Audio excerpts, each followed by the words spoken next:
நம்முடைய அருமை அண்ணன் நம்முடைய மாவட்டத்தினுடைய அமைச்சர் அருமை அண்ணன் எஸ்பி வேலுமணி அண்ணன் அவர்கள் இப்பொழுது பிரதமரையும் முதல் மந்திரி அவர்களையும் துணை முதல் மந்திரி அவர்களையும் தலைவர்களையும் வரவேற்று பேசுவார்கள்.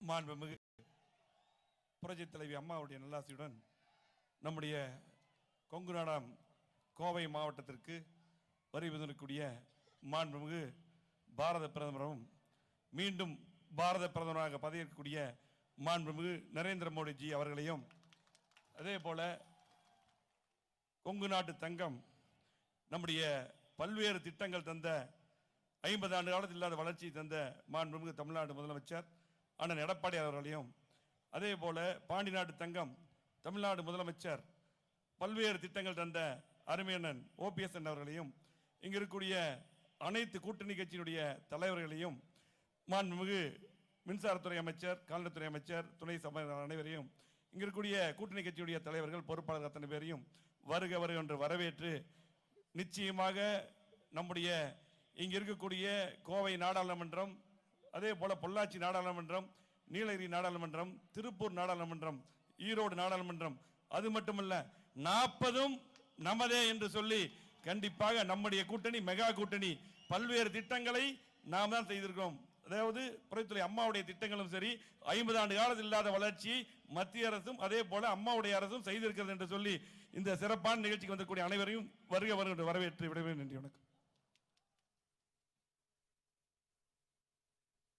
அடுத்ததாக தமிழ் மாநில காங்கிரசினுடைய தலைவர், காமராஜர் ஆட்சி அமைப்போம் என்று சொல்கின்ற கட்சிகளுக்கு இதோ பிரதமர் நரேந்திர மோடி அவர்கள் தான் வாழ்கின்ற காமராஜர் என்கின்ற சொல்கின்ற வகையில் நம்முடைய கூட்டணியில் இருக்கின்ற அன்புக்குரிய சகோதரர் திரு ஜி.கே. வாசன் அவர்களை பேச அழைக்கிறோம்.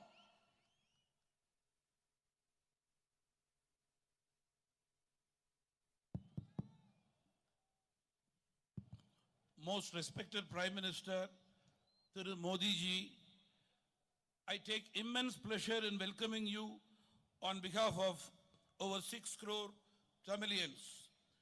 You have taken the fame and might of our beloved nation to much greater heights in the last 5 years. I share the pride of 130 crore Indians. Due to your untiring efforts, world leaders of various countries look upon you and our nation with awe and admiration. Coming from the pedigree of nation lovers, I feel vindicated in now joining your National Democratic Alliance. Your commitment to making India the world leaders in every sphere of development and progress is sure to make the lives of every Indian much better than ever. My party, Tamil Manila Congress, believes in the motto of prosperous Tamil Nadu, powerful India, Vadamana Tamilagam, Vadimayana Bharadam. Sir, under your dynamic leadership, the NDA at the center and the ADMK in Tamil Nadu will surely achieve this. நவீன இந்தியாவை உருவாக்க ஓயாமல் உழைத்துக் கொண்டிருக்கும் துணிச்சலுக்கும் தோழமைக்கும் தொலைநோக்கு பார்வைக்கும் பெயர் போன மாண்புமிகு பாரத பிரதமர் அவர்களே, மாண்புமிகு தமிழக முதல்வர் அவர்களே, மாண்புமிகு தமிழக துணை முதல்வர் அவர்களே, அமைச்சர் பெருமக்களே, மேடையில் அமர்ந்திருக்கிற மரியாதைக்குரிய சமத்துவ மக்கள் கட்சியினுடைய தலைவர் அவர்களே, நம்முடைய கூட்டணி கட்சிகளுடைய மரியாதைக்குரிய தலைவர்களே, பொறுப்பாளர்களே, தொண்டர்களே, அலைகடல் என திரண்டிருக்கின்ற இங்கே வருகை புரிந்திருக்கிற பெரியோர்களே, தாய்மார்களே, வாக்காளர் பெருமக்களே, அனைவருக்கும் என்னுடைய வணக்கத்தை தெரிவித்துக் கொள்கிறேன். நண்பர்களே, ஒட்டுமொத்த தேசத்தினுடைய மக்களுடைய நலன், அனைவருக்கும் சமமான வாய்ப்புகள், தேசத்தினுடைய பாதுகாப்பை உறுதி செய்தல், இவையே பாஜகவினுடைய நோக்கமாக இருக்கிறது. இந்த நோக்கமும் லட்சியமும் நம்முடைய கூட்டணியினுடைய வெற்றிக்கு அடித்தளம் என்று நான் குறிப்பிட விரும்புகிறேன். இந்தியாவில் உள்ள பல மாநிலங்களை ஒப்பிட்டு பார்க்கும் போது இன்றைக்கு தமிழகத்தினுடைய முதல்வர், துணை முதல்வர் தலைமையிலே செயல்பட்டுக் கொண்டிருக்கிற அதிமுக ஆட்சியிலே ஏழை எளிய நடுத்தர மக்களுக்கும் வறுமை கோட்டிற்கு கீழே வாடும் மக்களுக்கும் திட்டங்கள் மிகச் சிறப்பாக போய் சேருகிறது. கிராமம் முதல் நகரம் வரை என்று கூறலாம். அந்த வகையிலே இந்தியாவிலே முதல் வரிசையிலே அமரக்கூடிய மாநிலமாக தமிழகம் செயல்பட்டுக் கொண்டிருக்கிறது.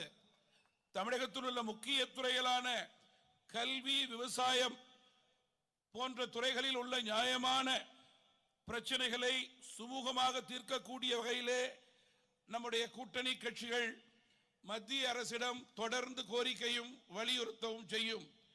சிறுபான்மையினருடைய நலன் மற்றும் பாதுகாப்பில் அக்கறை கொண்ட கூட்டணியாக இந்த கூட்டணி உறுதியாக செயல்படும்.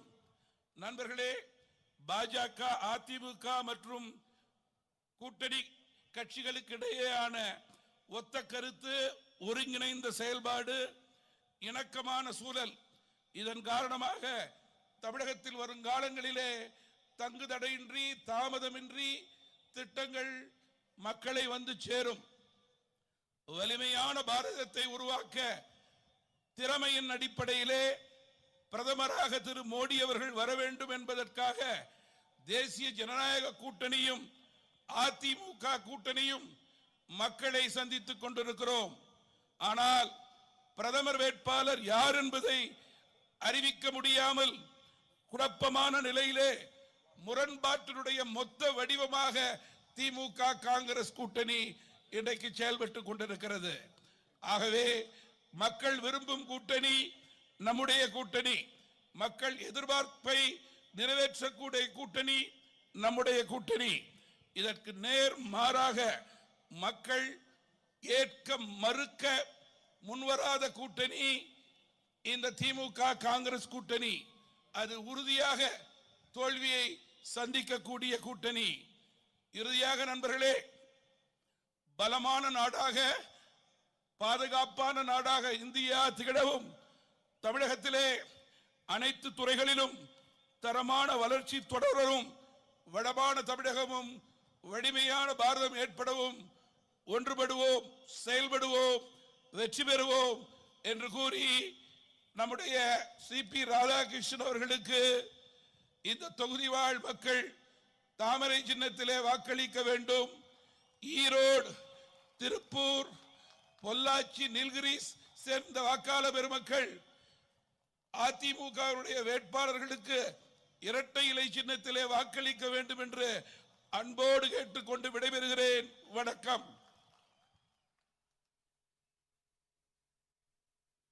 தமிழகத்தினுடைய சாமானிய மக்களின் முதல்வர், விவசாயிகளின் முதல்வர், ஏழை எளிய மக்களுடைய முதல்வர், தமிழக முதல்வர் திரு எடப்பாடி பழனிசாமி அவர்களை பேச அழைக்கிறோம்.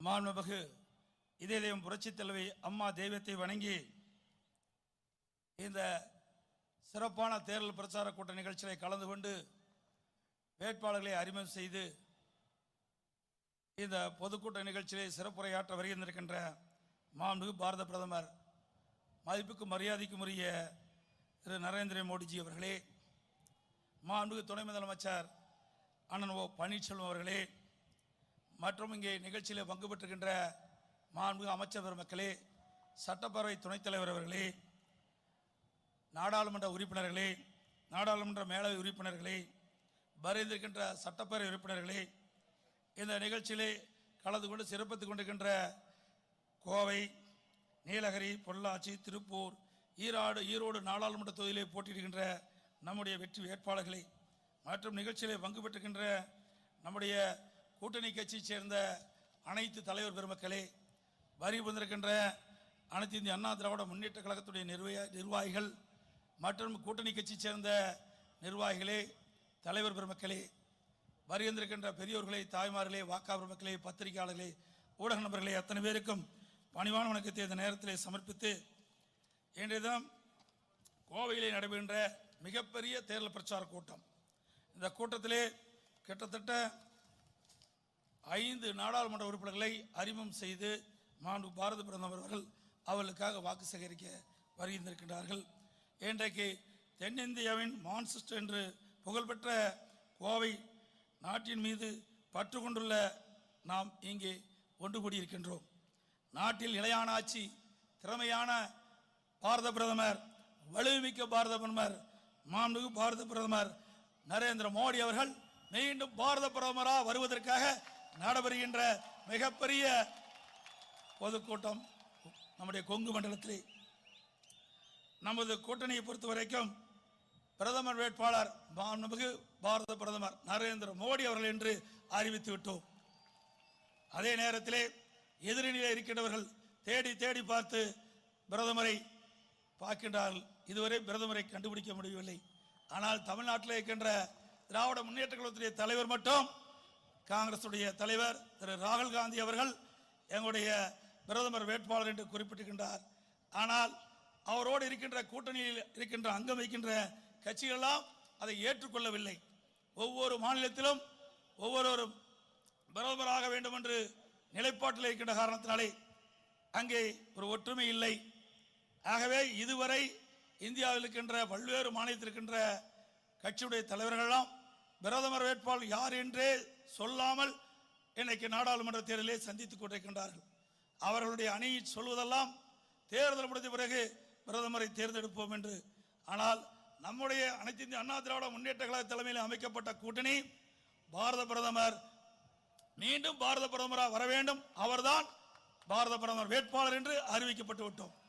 அது மட்டுமல்ல, இந்திய நாட்டில் இருக்கின்ற நம்முடைய பல்வேறு மாநிலத்திலும் பாரதிய ஜனதா கட்சி கூட்டணி அமைத்திருக்கின்றன. அந்த கூட்டணி கட்சி தலைவர்கள் எல்லாம் பாரத பிரதமர் மாண்புமிகு பிரதமர் நரேந்திர மோடி தான் என்று பிரதமர் வேட்பாளரை அறிவித்து இன்றைக்கு வாக்குகள் சேகரிக்கின்றன. ஆகவே இந்தியாவிலேயே பிரதமர் வேட்பாளரை ஒருவர் தான் இன்றைக்கு அடையாளம் காட்டப்பட்டிருக்கிறது. அது நம்முடைய பாரத பிரதமர் நரேந்திர மோடிஜி அவர்கள்.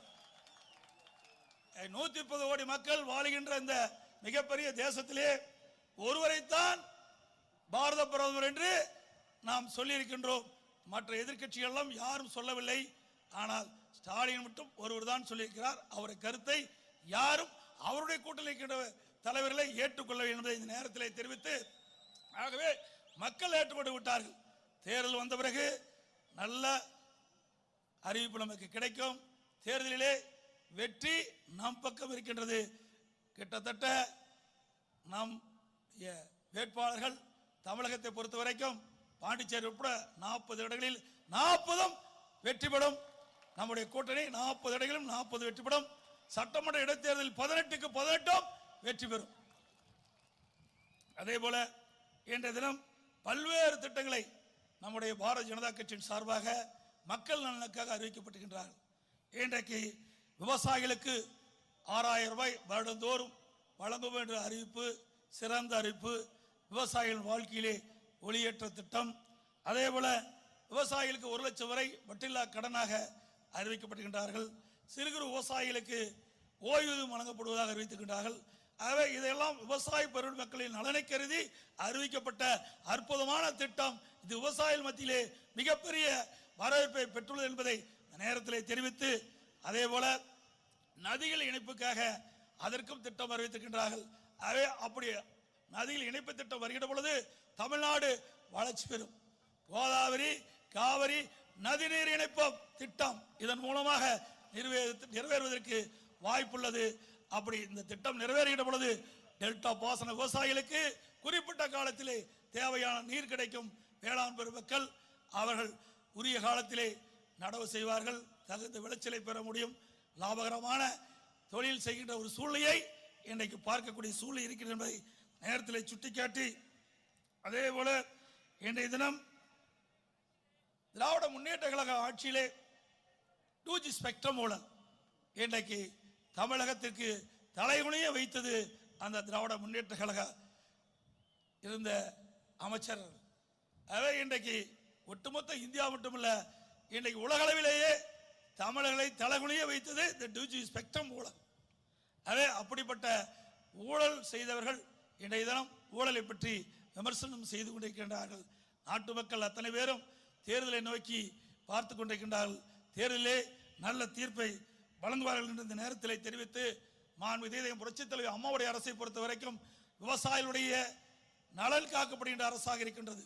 ஏரிகள் குளங்கள் முழுவதும் தூர்வாரப்பட்டு குடிமராமத்து திட்டத்தை அம்மாவுடைய அரசு நிறைவேற்றப்படும். அதே போல பெய்கின்ற மழை நீர் ஒரு சொட்டு நீர் கூட வீணாக கூடாது என்பதற்காக அம்மாவுடைய அரசு ஆங்காங்கே நதியின் குறுக்கே தடுப்பணை, ஓடையின் குறுக்கே தடுப்பணை கட்டி பெய்கின்ற நீர் முழுவதும் சேமித்து வைக்கப்பட்டு நிலத்தடி நீர் உயர்ந்து விவசாயத்துக்கு தேவையான நீர் கிடைக்கக்கூடிய சூழ்நிலையை அம்மாவுடைய அரசு உருவாக்கும் என்பதை இந்த நேரத்தில் தெரிவித்து, அதே போல மத்திய அரசு இன்றைக்கு நம்முடைய கோவை, திருச்சி, சேலம், சென்னை போன்ற இடங்களிலே தொழிற்சாலைகள் உருவாவதற்கும் இளைஞர்களுக்கு வேலைவாய்ப்பு கிடைப்பதற்கும் இன்றைக்கு டிஃபென்ஸ் காரிடார் திட்டத்தை இன்னைக்கு உருவாக்கி தொழில் வளம் வைக்க நகரமாக இதையெல்லாம் கொண்டு வருகின்ற பொழுது, திட்டம் கொண்டு வருகின்ற பொழுது தொழில்மிக்க நகரமாக இருக்கும். இதனால் வேலைவாய்ப்பு பெருகும். ஆகவே மத்தியில் ஒரு நிலையான ஆட்சி வர வேண்டும். திறமையான பாரத பிரதமரை வாக்களிப்பீர். நம்முடைய வேட்பாளர் அறிவிச்சவர் ராதாகிருஷ்ணன் அவர்களுக்கு தாமரை சின்னத்திலே, அதே போல அனைத்து இந்திய அண்ணா திராவிட முன்னேற்ற கழகத்தின் சார்பாக நீலகிரி நாடாளுமன்ற வேட்பாளர் தியாகராஜன் அவர்கள் நாடாளுமன்ற வேட்பாளருக்கு கொங்கு என்ற மணிமாறனுக்கு இரட்டை சின்னத்திலே வாக்களிங்கள். ஆகவே தமிழகம் முழுவதும் போட்டியிடுகின்ற நம்முடைய கூட்டணி வேட்பாளர்களுக்கு அந்தந்த தொகுதியிலே போட்டியிடுகின்ற வேட்பாளருக்கு அந்தந்த சின்னத்திலே வாக்களித்து மிகப்பெரிய வெற்றியை தேடித்தார்கள். இன்றைக்கு எதிர்காலம் தமிழகம் சிறப்பாக இருக்கும் என்றால் ஒரு திறமையான பாரத பிரதமர் நாட்டை ஆளுகின்ற பொழுது தமிழகம் வளம் பெறும், சிறக்கும். ஆகவே நம்முடைய திறமையான தகுதி வாய்ந்த பாரத பிரதமர் நரேந்திர மோடிஜி அவர்கள் மீண்டும் பாரத பிரதமராக நாம் தமிழகத்திலே 100க்கு 100 வெற்றியை அவருக்கு தருவோம். 40 நமதே என்று சொல்லி வாய்ப்புக்கு நன்றி கூறி விடைபெறுகின்றேன். நன்றி, வணக்கம்.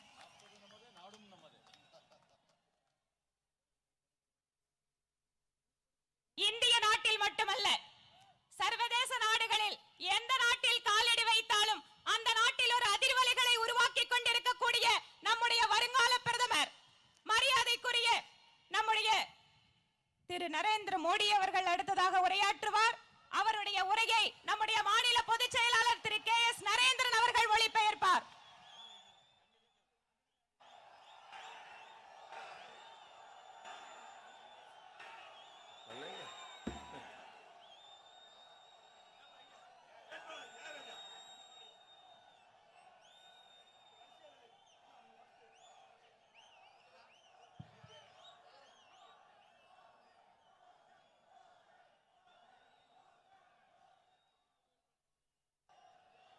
வணக்கம்.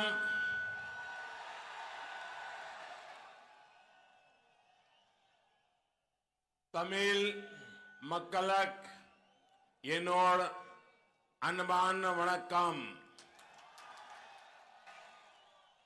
மருதம் லை முருகனுக்கு அரோஹரா. வணக்கம் to my sisters and brothers of Tamil Nadu from your fellow Chowkidar. தமிழகத்துடைய சகோதர சகோதரிகளே, உங்கள் அத்தனை பேருக்கும் இந்த காவல்காரருடைய வணக்கங்களை தெரிவித்துக் கொள்கிறேன். I'm very happy to be here in Coimbatore, the city of education and enterprise. The culture of Tamil Nadu is special. Your language is among the oldest and is the pride of the world. இன்றைக்கு இந்த கோயம்புத்தூர் நகரிலே, அதுவும் கல்வி வளமும் தொழில் வளமும் மிகுந்த இந்த நகரத்திலே நான் உங்களிடத்திலே பேசுவதில் மிக்க மகிழ்ச்சி அடைகின்றேன். இந்த தமிழ்நாடு, இந்த தமிழகத்துடைய பண்பாடு தனித்துவம் வாய்ந்தது. அதே போல இந்த தமிழ் மொழிக்கு இது ஒரு தொன்மையான மொழி மட்டுமல்ல, உலக அளவிலே மிகப்பெரிய அளப்பரிய மதிப்பை பெற்ற மொழி தமிழ் மொழியாகும். Tamil customs are popular all over the world.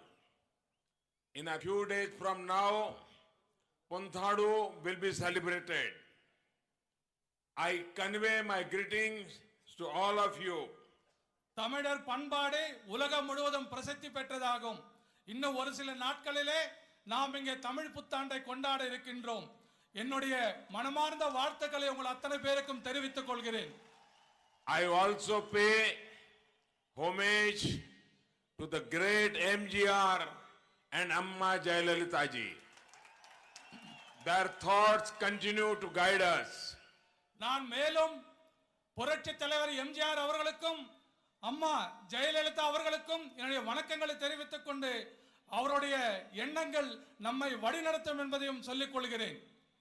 Friends, the Lok Sabha elections begin soon. This election will decide India's direction in the 21st century.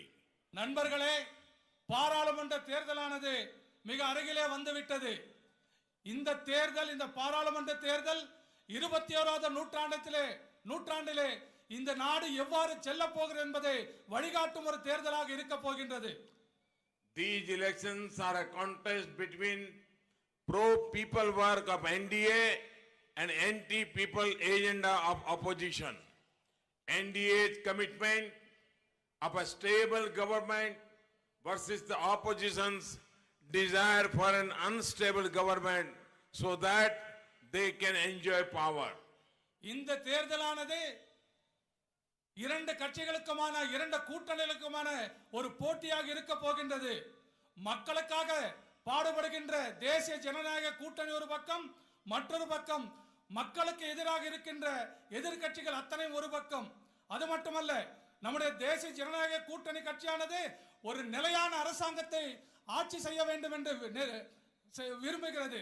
ஆனால் எதிர்கட்சிகளோ ஒரு நிலையற்ற அரசாங்கத்தை அமைத்து அதன் மூலமாக அதிகாரத்தை கைப்பற்ற துடித்துக் கொண்டிருக்கின்றது. This is a fight between our mission of serving the poor and the opposition's designs to capture power. Over the last few years, the NDA government at the center has governed with the mantra of Sabka Saath Sabka Vikas. Our development schemes have ensured ease of living for millions. அது மட்டுமல்ல, நாம் மக்களுக்காக சேவை செய்வதற்காக ஆட்சிக்கு வர நாம் விரும்புகின்றோம். ஆனால் எதிர்கட்சிகளோ அதிகாரத்தை கைப்பற்றுவதற்காக இந்த ஆட்சிக்கு வர அவர்கள் சண்டையிட்டுக் கொண்டிருக்கிறார்கள். அது மட்டுமல்ல, கடந்த 5 ஆண்டு காலத்திலே தேசிய ஜனநாயக கூட்டணியுடைய ஆட்சி நம்முடைய முக்கியமான மந்திரமான அனைவருக்காகவும் அனைவரும் உள்ளடக்கிய வளர்ச்சி என்ற ஒரு மந்திரத்தை முன்வைத்துதான் நாம் ஆட்சி செய்திருக்கின்றோம். அது மட்டுமல்ல, நம்முடைய அத்தனை வளர்ச்சி திட்டங்களும் பல கோடிக்கணக்கான மக்களுடைய வாழ்க்கையிலே மிக நிம்மதியை கொடுத்திருக்கின்றது. Friends, India can realize its true potential when our security needs are taken care of. The NDA government has attached topmost priority to our defense sector and strategic interests. நண்பர்களே, இந்தியாவிற்கு எப்பொழுதெல்லாம் பாதுகாப்பு தேவையோ அதில் நாம் உறுதியாகவும் நிலைப்பாடோடும் இருந்து கொண்டிருக்கின்றோம். தேசிய ஜனநாயக கூட்டணி நம்முடைய மிக முக்கியமான கடமையாக இந்த பாதுகாப்பு துறையும் இந்த நாட்டுடைய பாதுகாப்புகளையும் நாம் கவனம் அதிகமாக செலுத்தி வருகின்றோம். In our vision for a secure India, Tamil Nadu has a special role. This is one of the states where a modern defense corridor will come up. This will make India self-sufficient in this defense production. It will also bring investment to Tamil Nadu and give employment opportunities to the local youth. பாதுகாப்பான இந்த நாட்டை உருவாக்குவதிலே தமிழகத்துடைய பங்கு மிகப்பெரிய முக்கியமான பங்கா இருக்க போகின்றது. இந்த நாட்டில் இருக்கக்கூடிய ஒரு சில மாநிலங்களிலே முக்கியமாக பாதுகாப்புத்துறை தளவாடங்கள் சம்பந்தப்பட்ட மையங்கள் அமைக்கப்பட இருக்கின்றன. ஆகவே அது தமிழகத்தில் அமைக்கப்பட இருக்கின்றோம். இது நம்முடைய நாட்டை இந்த ராணுவத்திலே சுய சார்புள்ள தன்மையாக நம்மை மாற்றிவிடும். அது மட்டுமல்ல, இது தமிழகத்திற்கு அதிகமான முதலீடுகளை கொண்டு வருவது மட்டுமல்ல, அதன் மூலமாக பல்லாயிரக்கணக்கான இளைஞர்களுக்கு புதிய வேலை வாய்ப்புகளை உருவாக்கின்ற ஒரு திட்டமாகவும் இது இருக்கும். Friends, I am sad to say that the opposition has no plan when it comes to national security. Their soft attitude made India helpless in front of forces of terror for many years. When they were in power, innocent Indians became targets of terrorists. Attacks happened in many cities, but the Congress did little. நண்பர்களே, இந்த எதிர்க்கட்சிகள் நிற்கும் பொழுது மிகவும் சோகமாக இருக்கின்றது. இந்த எதிர்க்கட்சிகளானது இந்த நாட்டுடைய பாதுகாப்பை குறித்து கொஞ்சம் கூட கவலைப்படாமல் இருந்து கொண்டிருக்கின்றது. அது மட்டுமல்ல, எதிரிகள் மீது மிக மென்மையான தன்மையை கடைபிடிக்கின்றது எதிரிகள் மீது. அதே போல நம்முடைய பாதுகாப்புத்துறை பல்வேறு காலகட்டங்களிலே பயங்கரவாதிகள் தாக்கப்படும் பொழுது அது எதுவுமே செய்யாமல் கையை கொட்டை கொண்டு வேடிக்கை பார்த்து வந்திருக்கின்றது. அதே போல ஆனால் நாம் அதிகாரத்தில் இருக்கும் பொழுது மன்னிக்கும் அவர்கள் அதிகாரத்தில் இருக்கின்ற பொழுது அப்பாவி இந்தியர்களை கொண்டு குவிக்கின்ற பொழுது அவர்களை பல்வேறு நகரங்களை தாக்குதல் நடத்திய பொழுது கூட காங்கிரஸ் அரசாங்கம் செய்தது வெறும் கொஞ்சம் மட்டுமே.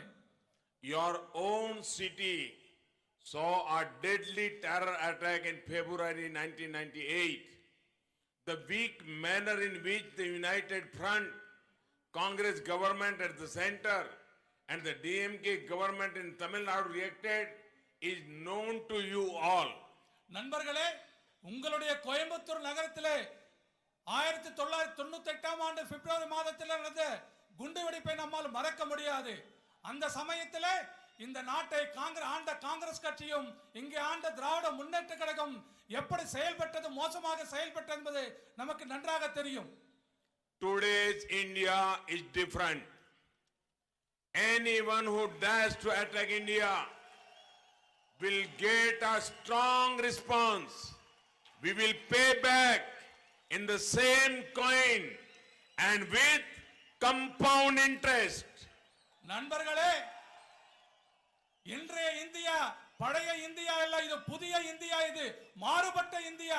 இன்றைக்கு தீவிரவாதிகள் யாராவது நமக்கு எதையாவது கொடுக்க நினைத்தால் அது அசலும் வட்டியமாக அவர்களுக்கு திருப்பி கொடுக்கப்படும் என்பதை நான் சொல்லிக் கொள்கிறேன்.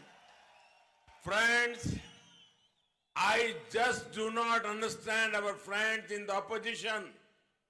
They are always suspecting our army and air force. They keep asking, did surgical strike happen? Did air strike happen? An alliance with such thinking can never protect India or you. நண்பர்களே, எனக்கு ஒரு விஷயம் புரியாமல் இருக்கிறது. எதிர்க்கட்சியில் நினைக்கின்ற பொழுது அவர்கள் கேட்கிறார்கள், சர்ஜிக்கல் ஸ்ட்ரைக் என்று ஒன்று நடந்ததா, அதே போல விமான தாக்குதல் நடந்ததா என்று கேட்கிறார்களே. எனக்கு அந்த விஷயம் புரியாமல் இருக்கின்றது. ஆனால் இது போன்ற எண்ணங்கள் இந்த நாட்டை காப்பாற்றுவது மாத்திரம் நாம் புரிந்து கொள்ள வேண்டும்.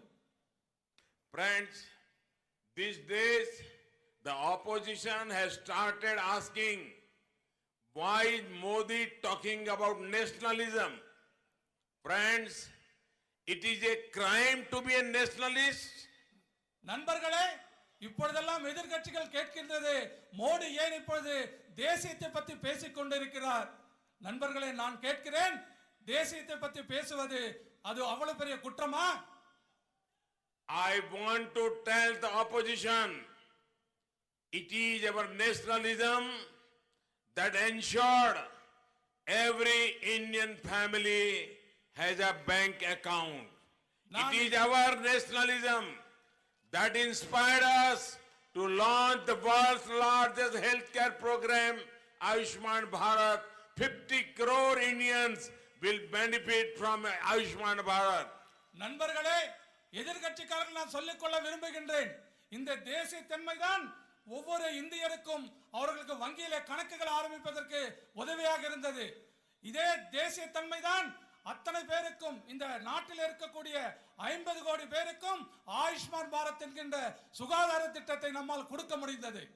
It is our nationalism that motivated us to provide electricity in more than 18,000 villages. It is our nationalism that led us to start the Pradhan Mantri Shram Yogi Man Dhan Yojana, which will give pension cover to 42 crore Indians. இந்த தேசிய தன்மைதான் இந்த நாட்டில் இருக்கக்கூடிய 18,000 கிராமங்களுக்கு நம்மால் மின்சாரத்தை கொடுக்க முடிந்தது. இந்த தேசிய தன்மைதான் நம்முடைய பிரதமருடைய மன்தன் யோஜனா திட்டத்தின் மூலமாக 42 கோடி மக்களுக்கு நம்மால் ஓய்வூதிய திட்டத்தை கொடுக்க முடிந்தது. It is our nationalism that enabled us to give shelter to lakhs of Indians. Through PM Awas Yojana, 1.5 crore houses have been constructed in 5 years, while UPA could construct only 25 lakh houses in 10 years. இந்த தேசிய தன்மைதான் நம்மால் இந்த நாட்டில் இருக்கக்கூடிய ஏழை மக்களுக்கு வீடு கட்டி தர முடிந்தது. நம்மளுடைய பிரதம மந்திரி வீடு கட்டுகின்ற திட்டத்தின் மூலமாக 1.5 கோடி வீடுகள் இந்த 5 ஆண்டு காலத்திலே கட்டி கொடுத்திருக்கின்றோம். ஆனால் கடந்த யூபிஏ அரசாங்கமோ வெறும் 25 லட்சம் வீடுகளை மட்டுமே கட்டி கொடுத்திருக்கின்றது. We were nationalists, we are nationalists, and we will remain nationalists. நாங்கள் தேசியவாதிகளாக இருந்தோம், தேசியவாதிகளாக இருந்து கொண்டிருக்கின்றோம், தேசியவாதிகளாகத்தான் இருப்போம் என்பதை சொல்லிக் கொள்கிறேன். Friends, the Congress manifesto is a document all anti-India forces were waiting for. I made terrorists very happy. It made terrorists very happy. It says bail is the rule and jail is the exception.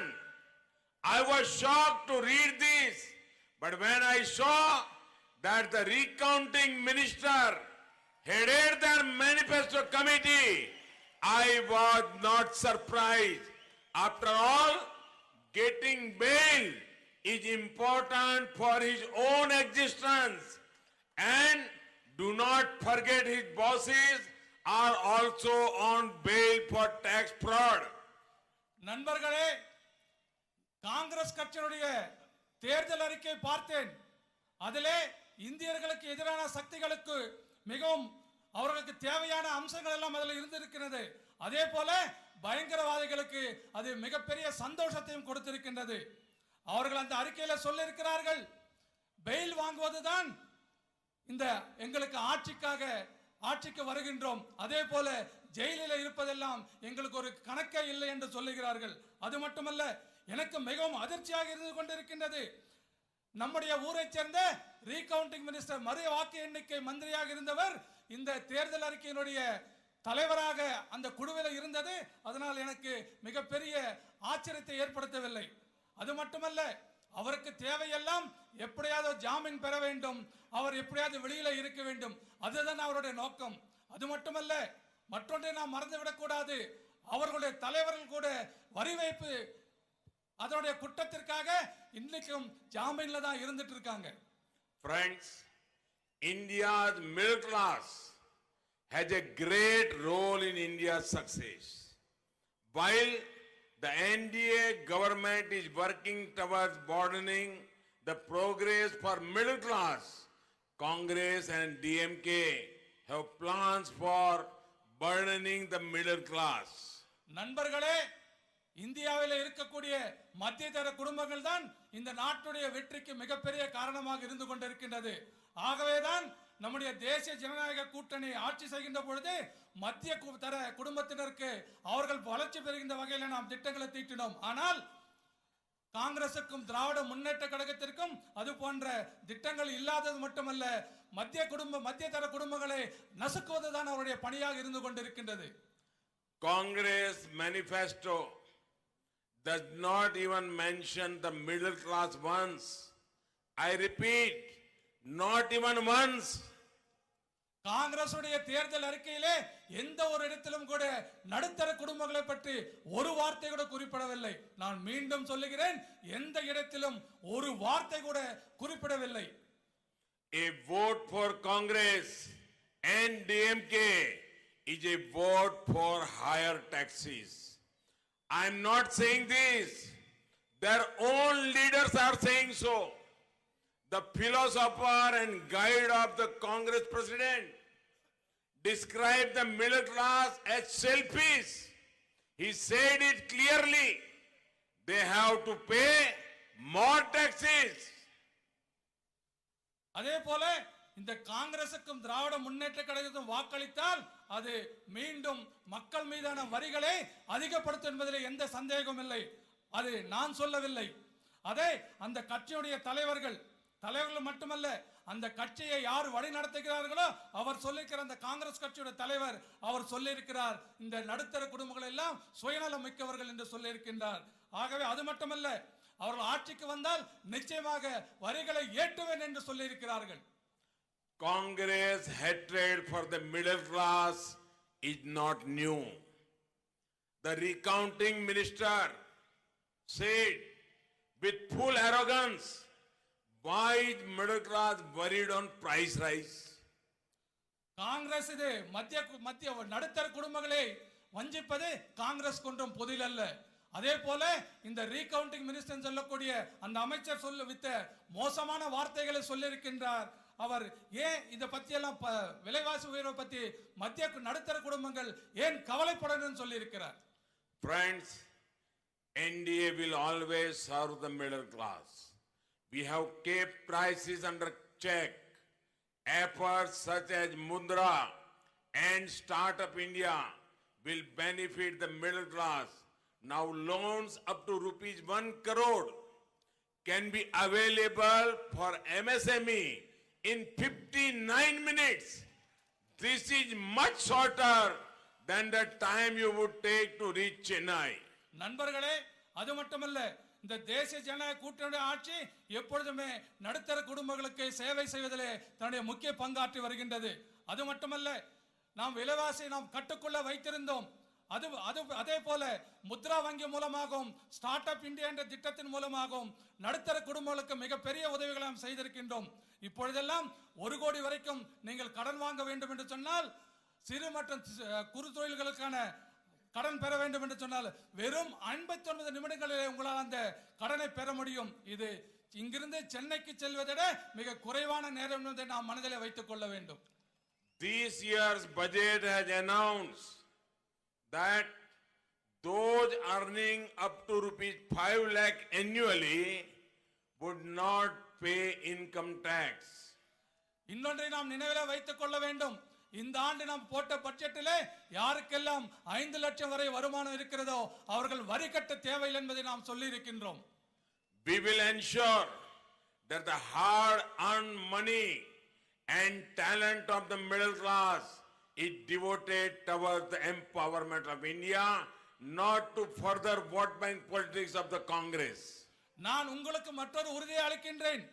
நீங்கள் கஷ்டப்பட்டு சம்பாதித்த பணம், அதே போல நடுத்தர குடும்பத்தில் இருக்கின்ற அவர்களுடைய அறிவுத்திறன், இவங்களை எல்லாம் நம்முடைய நாட்டுடைய வளர்ச்சிக்காக நான் பயன்படுத்துவேன். அவர்களை நிச்சயமாக அரசியலுக்காக, வாக்கு வங்க அரசியலுக்காக அவர்களை பயன்படுத்த மாட்டேன் என்று நான் உறுதி சொல்லுகிறேன். Friends, if Congress and their colleagues will raise your taxes, they will also destroy our traditions. நண்பர்களே, காங்கிரஸ் மீண்டும் ஒருமுறை வரிகளை உயர்த்தினால் அது நம்முடைய பாரம்பரியத்தை ஒழித்துவிடும் என்பதை நான் உங்களுக்கு சொல்லிக் கொள்கிறேன். Kerala is not far from here. The Congress and Communists are together in destroying the culture of Kerala. Their stand on Sabarimala has a vote bank politics written all over it. Kerala இங்கிருந்து வெகு தூரத்திலே இல்லை.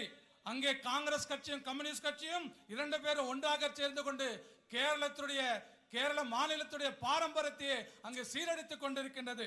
அது மட்டுமல்ல, 2 பேரும் ஒருங்கிணைந்து அங்கே சபரிமலையிலே ஐயப்பனுடைய புனிதத்தை கெடுக்கின்ற வகையிலே வெறும் ஓட்டு அரசியலுக்காக அங்கே அவர்கள் அனைத்து தவறுகளையும் செய்து கொண்டிருக்கிறார்கள்.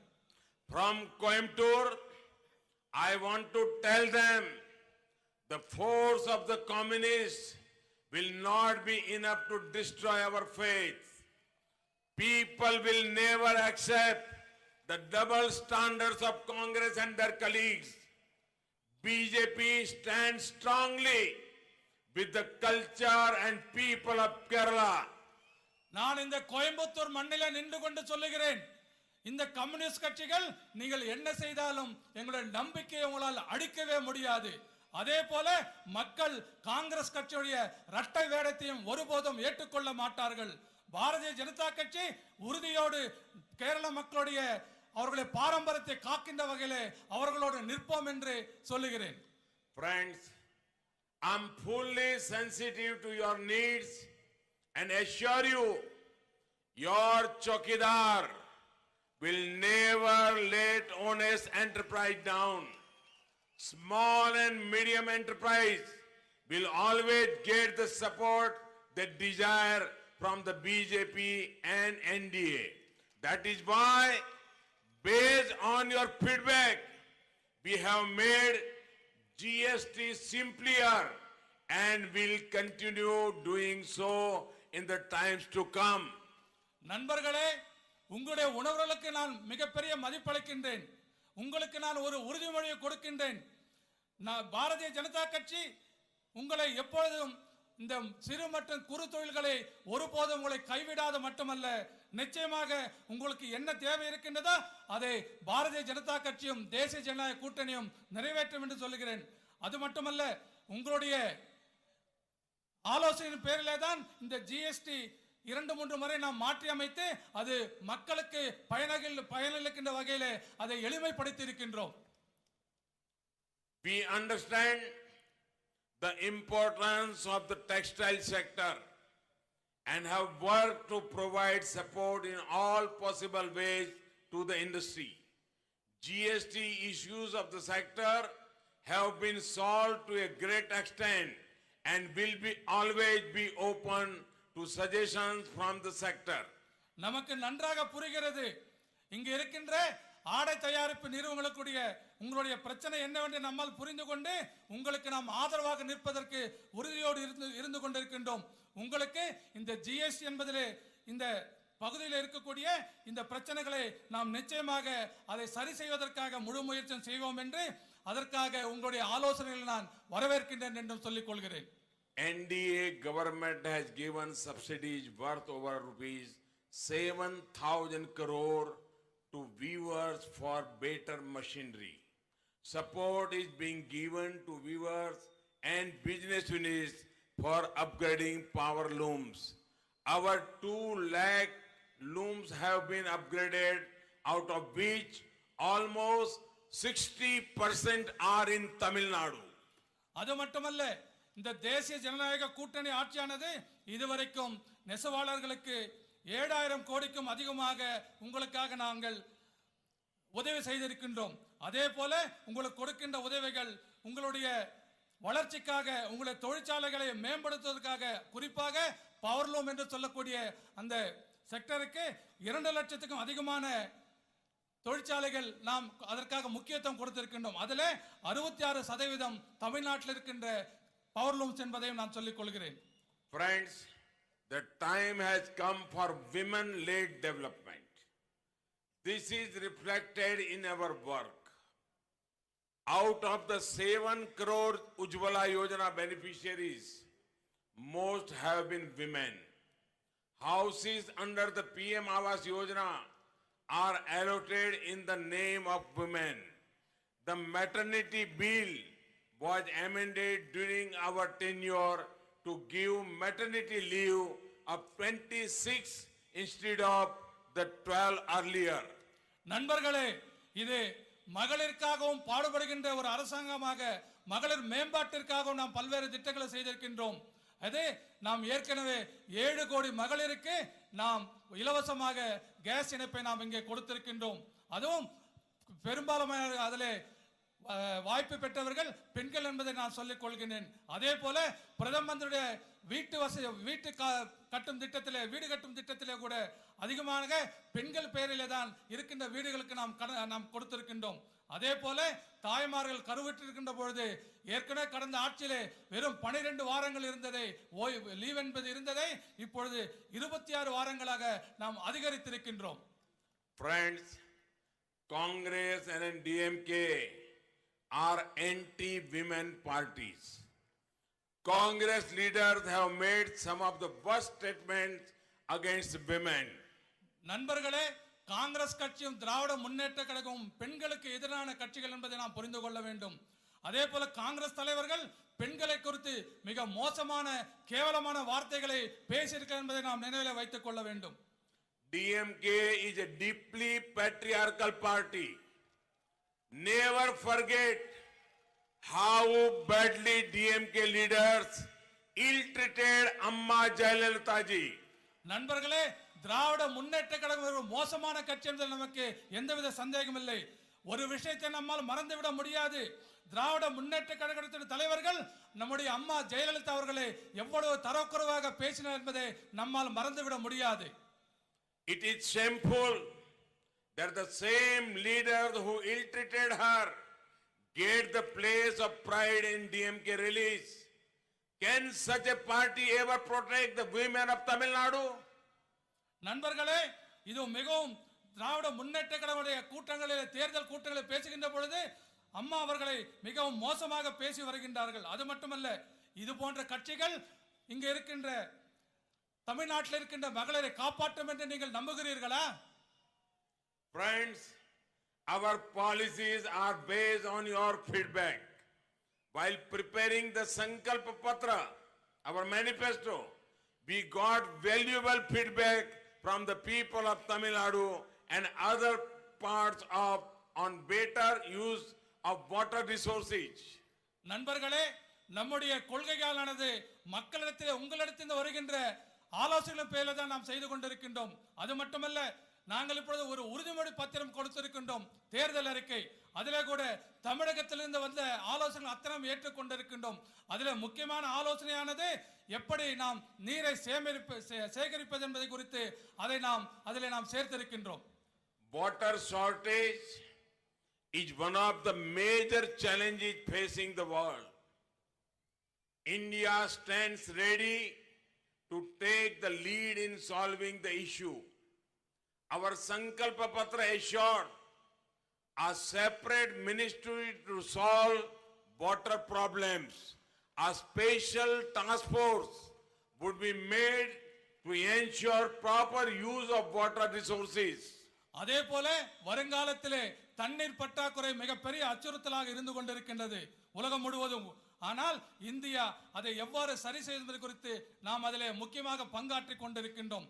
அதே போல நம்முடைய தேர்தல் அறிக்கையிலே உறுதிமொழி பத்திரத்திலே அதற்காக தனியாக ஒரு அமைச்சரை அமைக்கப்பட்டு இந்த தண்ணீர் பிரச்சனை தீர்ப்பதற்காக என்னவெல்லாம் செய்ய முடியுமோ அத்தனையும் செய்வோம் என்பதை அதிலே நாம் குறிப்பிட்டிருக்கின்றோம். அதே போல நம்முடைய இருக்கின்ற நீர்நிலைகளை எவ்வாறு பாதுகாப்பது என்பது குறித்து கூட அதில் குறிப்பிட்டுள்ளோம்.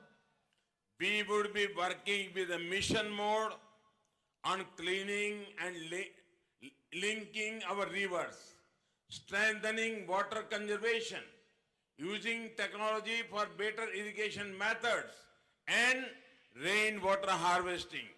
We have already announced a separate ministry for fishermen welfare. அது மட்டுமல்ல, நாம் இதற்காக ஒரு தனியாக ஒரு போர்க்கால அடிப்படையிலே எப்படி தண்ணீரை சுத்தப்படுத்துவது, நதிகளை எவ்வாறு இணைப்பது, அதே போல நதியில் இருக்கக்கூடிய தண்ணீரை எவ்வாறு பாதுகாப்பது, புதிய உத்திகளை கையாண்டு அதன் மூலமாக எப்படி நாம் நீர்ப்பாசன முறையை மேம்படுத்துவது, அதே போல கடல் நீரை குடி தண்ணீராக மாற்றுவது, அத்தனைக்கு மேலாக மழை நீரை எவ்வாறு சேமிப்பது, இதற்காக மிகப்பெரிய திட்டங்களை நாம் செய்திருக்கின்றோம். அது மட்டுமல்ல, ஏற்கனவே மீனவர்களுக்காக தனி அமைச்சரகம் அமைக்கப்படும் என்பதை நாம் ஏற்கனவே உறுதியளித்திருக்கின்றோம். Friends, these elections are special. My young friends born in the 21st century will be taking part in the democratic process for the first time. நண்பர்களே, இந்த தேர்தலானது மிகவும் ஒரு வித்தியாசமான ஒரு தேர்தலாகும். என்னுடைய இளைய சகோதரர்கள், இளைய நண்பர்கள் யாரெல்லாம் இந்த நூற்றாண்டிலே பிறந்தார்களோ அவர்களெல்லாம் இந்த முறை ஜனநாயக தேர்தல் திருவிழாவிலே பங்கேற்க போகிறார்கள்.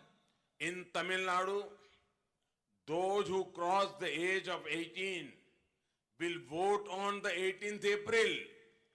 I welcome all the first time voters. தமிழ்நாட்டிலே யாரெல்லாம் இளைஞர்கள் 18 வயதை பூர்த்தி செய்திருக்கிறார்களோ அத்தனை பேரும் வருகின்ற 18ஆம் தேதி அன்றைக்கு வாக்களிக்க இருக்கின்றார்கள். அவர்கள் அத்தனை பேரையும் நான் வருக வருக என்று வாக்களிக்க வரவேற்கின்றேன். Young friends, There are occasions that people cherish for their entire life.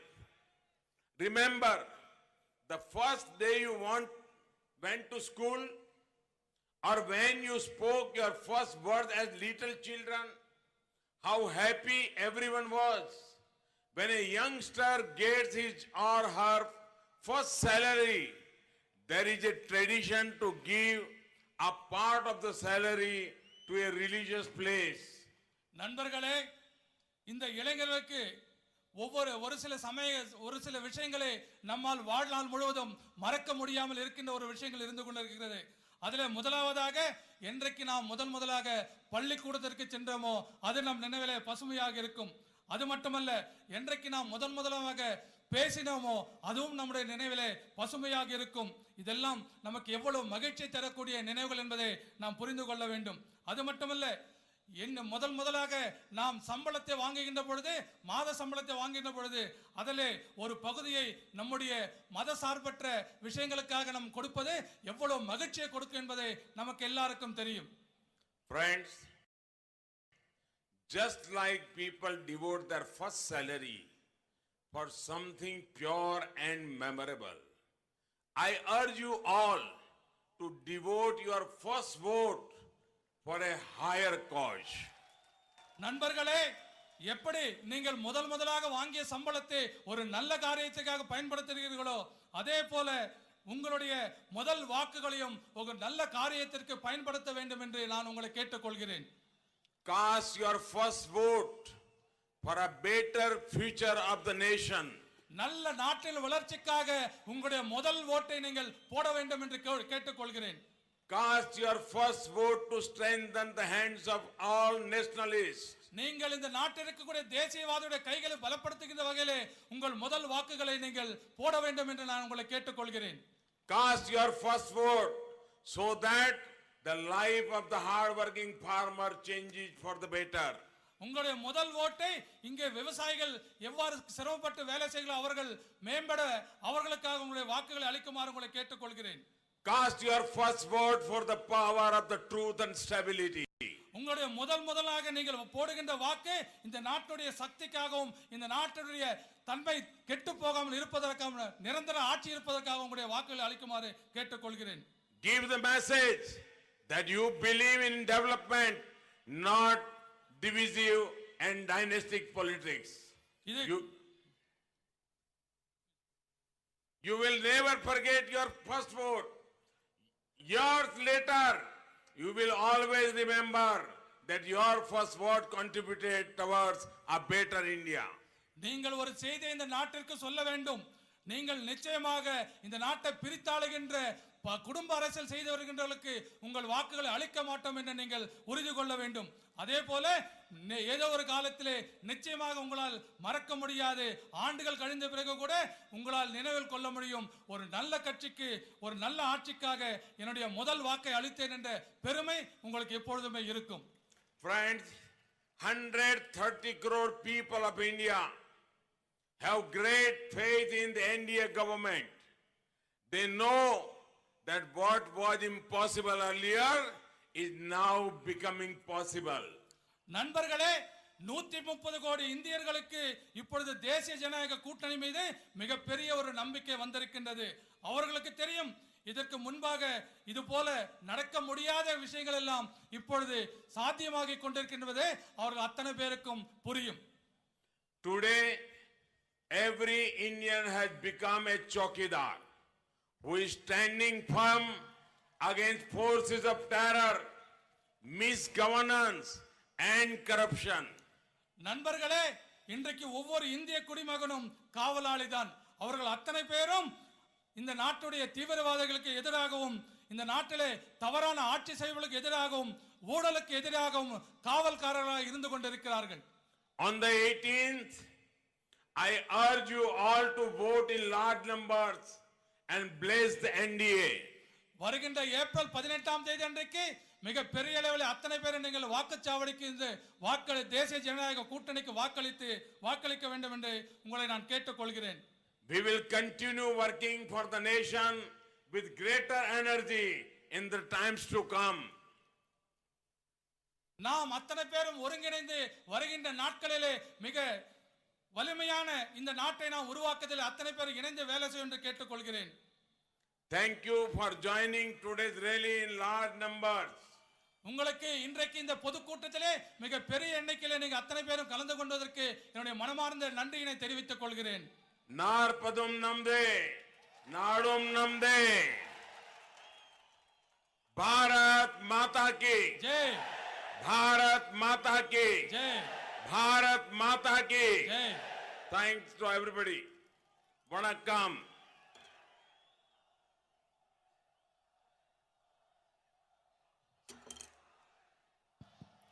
நன்றியுரை வழங்க வருமாறு தமிழக கால்நடைத்துறை அமைச்சர் திரு உடுமலை ராதாகிருஷ்ணன் அவர்களை அழைக்கிறோம்.